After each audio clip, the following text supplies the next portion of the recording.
It's my pleasure to introduce to Titans filmmaking, Jim Cameron and Michael Bay.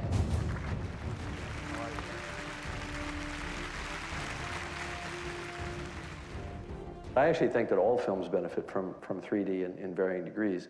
But when I heard that you were considering 3D, I thought, man, I've got to talk Michael into this somehow.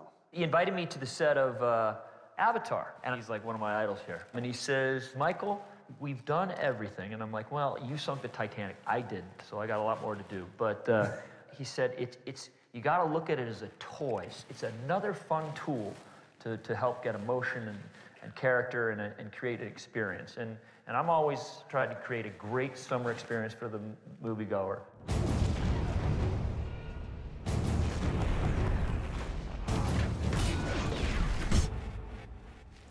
I just saw the whole picture, and it's pretty great. I like the depth, you know, I mean, I like the fact that you're using the 3D aggressively and really embracing it. But talk about it from an aesthetic standpoint. How did you find actually shooting in 3D? Setting aside, you know, technical issues, but just well, first day was wonderful. I mean, we were shooting our moon stuff, and it was beautiful. I just loved, because I basically, I always have foreground, midground, background in all my shots, and that's just how I've done it my whole life. And so it really fit very natural how I was shooting, and it was just great to sculpt with space. And I ended up loving it. Was there anything that you actually did with the camera, with this rig, that hadn't been done before, or tried to do? I mean, a lot of stuff we did. We did a lot of stuff. I mean, we're putting these rigs on these like cable cams, and we put a 3D camera on a wingsuit guy following these wingsuit guys through the canyons of Chicago, through the buildings, around the buildings, about 150 miles an hour. But it's pretty cool stuff. So how does the helmet rig work, though? It's actually it's like a human eye. It's adjusted for the human eye. So it's not you can't there's no interocular. You can't move it. It's kind of locked. It's fixed. You know. So those are SI2K cameras. Yeah. And if it gets too close, it'll become uncomfortable. I left one of the uncomfortable moments there. You'll see guys jumping out of an Osprey, but it was a helicopter. And it gets a little uncomfortable, which means it's so close, it kind of gives you a little, it messes with your head to touch, you know? But that's like 3D talk. Yeah, messes with your head. Yeah. But there's a knob for that. There is a knob, yes. So you ultimately decided to use the Fusion rig, right? And so what cameras did you choose to use with the rig? What are they, F-35s, F-30? I think you used F-23s and F-35s, if I'm not mistaken. They're big, they're cumbersome. Literally, the rig's about this big, and you've got a big mirror. And it was a huge challenge because trying to fit it in places and putting it on rigs that it's not meant to be on. Sometimes you're shooting with a 3D camera, and you'll have a problem with whether the camera is one of the eyes, and you'll have to convert it. Because it's just not a perfect science. It's just making sure two eyes can track things. It's sometimes there's a lot of technical issues. And he owns a camera system that I use. I have an advantage. I have an advantage. I get them to build the stuff the way I want it. Yes, because you own the company. I mean, I think the thing about this stuff is that every filmmaker is going to use it differently. And I had, I had started with 3D in '95, and I started with Vince Pace building digital rigs in 2000.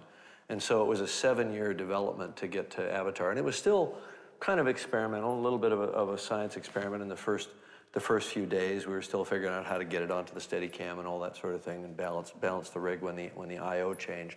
But after about the first week, the 3D never slowed me down at all, because we were lighting for green screen. Right. And I think when you're lighting for green screen and you're doing, a lot of complicated effects, the 3D wasn't really. Yeah. It was lost in the noise of all the other problems of the shoot. It's more challenging when you're shooting in real world, because with the sun and the mirror reflects. It's basically cameras, one on top, one on bottom, or however you set your rig, and it shares a mirror. One will shoot the mirror, and then one will shoot through the mirror. So it's.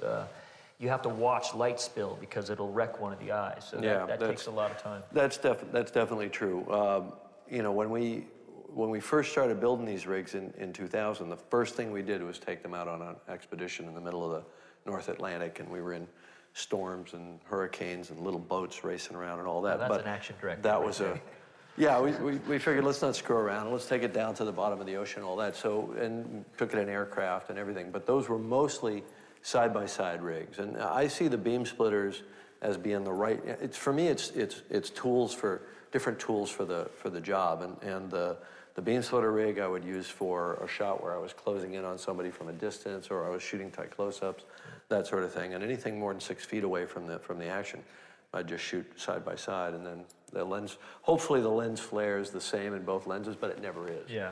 But that's why God invented Photoshop.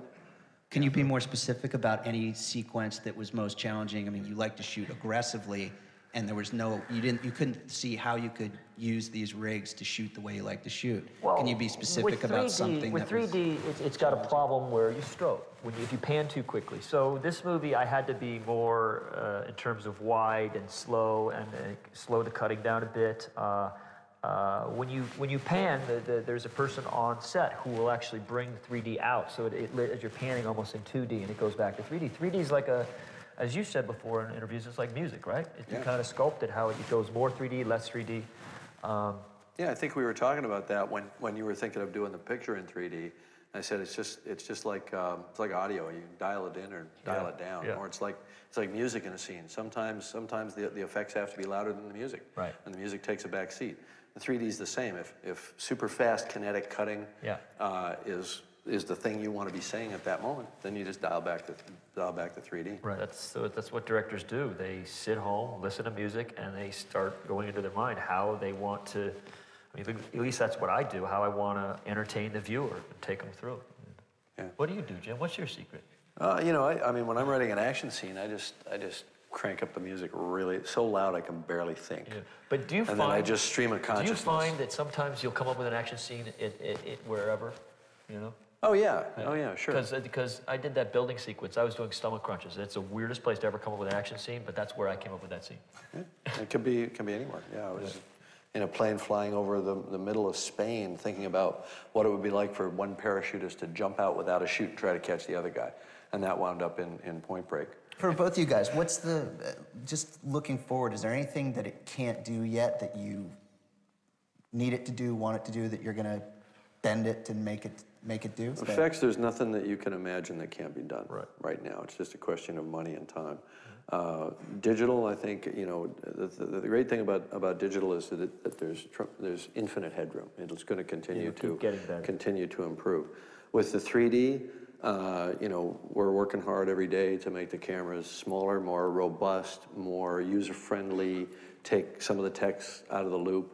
And, that's just a question of time. I mean, if you think about it, we're where the automobile industry was in, 1905. It still works pretty well. And it's just, you want it to be where you can take a camera and just throw it up and shoot it close up in like 5 minutes and let's go. You can do it. You can do that now, but literally just now. Just now. Just now. This movie I couldn't. So you just missed it. I missed a lot of stuff. How did 3D impact the budget? Ooh, that's a big question. Okay, the bottom line is if you want to do good 3D, it's very expensive. And it's expensive in several ways. The camera equipment's expensive because it comes with a lot of techs. The hardware, just the equipment's expensive. The labor. When you're doing special effects, you have artists, digital artists, but they have to do, I think, about a third more work when they have to match two eyes. They've got each shot takes more work. So you have to, depending how many shots you have, that incrementally increases. And we had money for conversion, for equipment, for tech. There's a lot of tech fixes. It's not easy shooting 3D. It's never technically perfect, like where you shoot film and you get it back from the lab and it's like, oh, that's great. It doesn't come out like that with 3D. There are days when you're doing 3D, I mean, the worst of days are when you're in Chicago surrounded by 100 burning cars and You've got the whole camera tech department around a camera like a dead body, and they've got little scalpels and little needles, and the Austrian camera tech goes, "It doesn't look good." And then you've got my director of photography is Amir Mokri, who's Iranian, and Iranians are very passionate people. And you know, you've got to calm your DP down and just say, I'm just a director with a little dream of doing a 3D movie. And so it's a challenge because it's a brand new beast. Does it add days to your shooting? It didn't add any days to my shooting. And that was the thing that I wouldn't let me do. So the only way I was able to do a beast of this movie, shooting 3D, my style was, because after I did camera tests with the crews and I timed them and I pretended like, because I leapfrog a lot on set, I'm several shots ahead, and I'm like, I wanted to see how fast they could change lenses and go with my style. And they were pretty good because they were a very savvy group. We used the Avatar crew. They're one of the best 3D crews around. So I had a 50-foot techno crane. We carried it everywhere, and so the camera basically stayed on this thing. I have one of the best crane operators in the world. He can use that thing like a little steady cam. He could do the beautiful dolly moves with the gigantic 50-foot techno. So that saved a lot of time. But I would do my face stuff, my B camera, with film camera. To me, there's nothing more beautiful than film, and we found that converting faces was not. It wasn't bad. I mean, we did a lot of tests with convergence houses. We spent about 7 months checking out every house. So we found a style that fits. So I was able to shoot about 60% native. Then you've got maybe 15% all digital, so that could be full 3D. And then you have conversion shots. So some of the shots and scenes are converted. How do you make sure? Well, what we did is that it's the highest quality? We were working. First, we tested the houses out, and then what we did is we're giving all our elements like 9, 10 months earlier. Meaning, like when you're doing a layer of visual effects, we start spitting out all the layers so they get all this information. So they're so much more detailed in the shots, and there's some beautiful conversion work. It can be beautiful, it really can. The thing, as a filmmaker, I was talking to Jim, it's a little bit more warm when you're shooting native. It's just slightly, but there's some great conversion shots, and it can be done very, very well.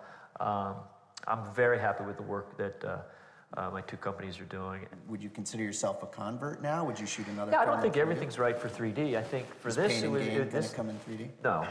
I think this was appropriate for 3D. It was a way to change this movie experience, and it's a way to feel these robots, and I think it worked for this picture. We've found a way to get people back to the cinema and have this as a kind of a way to fight back against the immediacy of films delivered, whether it's, video on demand, tablets, whatever. Right.